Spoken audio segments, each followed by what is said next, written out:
Are you distracted by technology? Are smartphones, social media such as Facebook, video games, texting, web surfing, and the ability to watch almost anything online getting in the way of your learning and decent grades?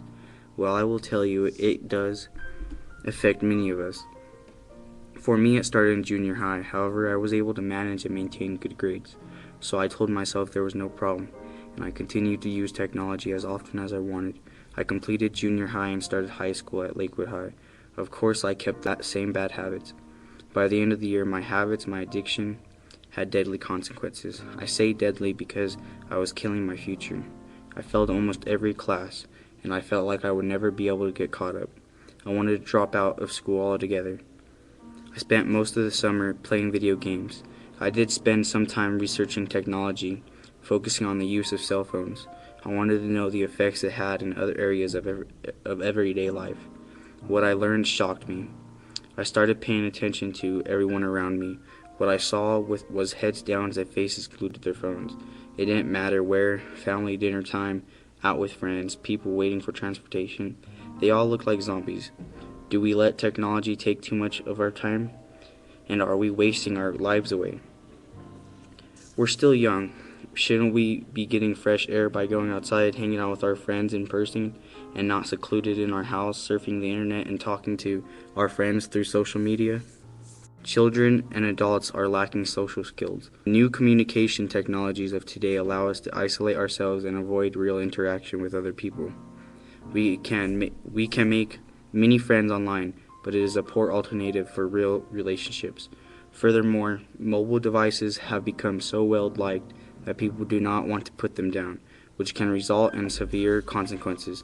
Many of these accidents result in injury and loss of life, especially in teenagers.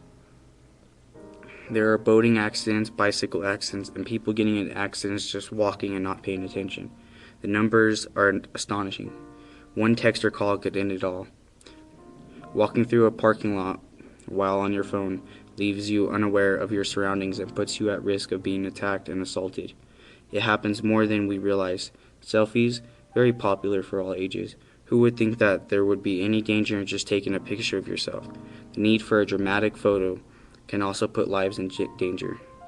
Even though there are risks, people all over the world feel the need to take very risky selfies.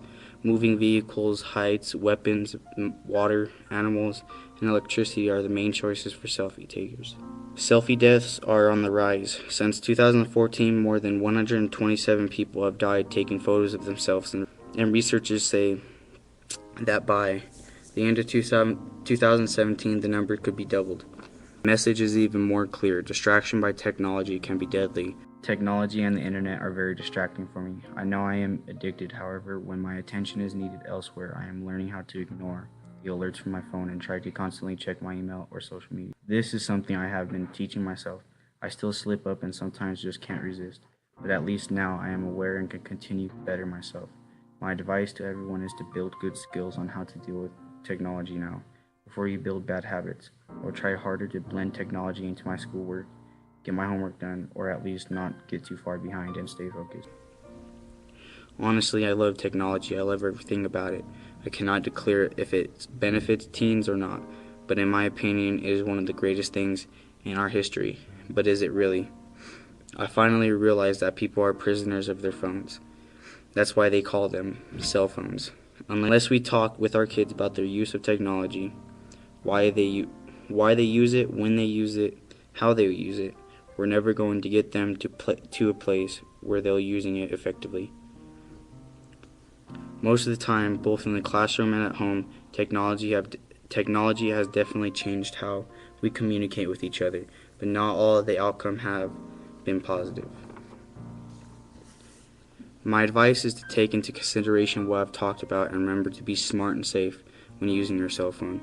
Know when and when not to use your phone. Take advantage of all its uses, but don't let it use you and lose your way. We need to disconnect from technology and reconnect with each other.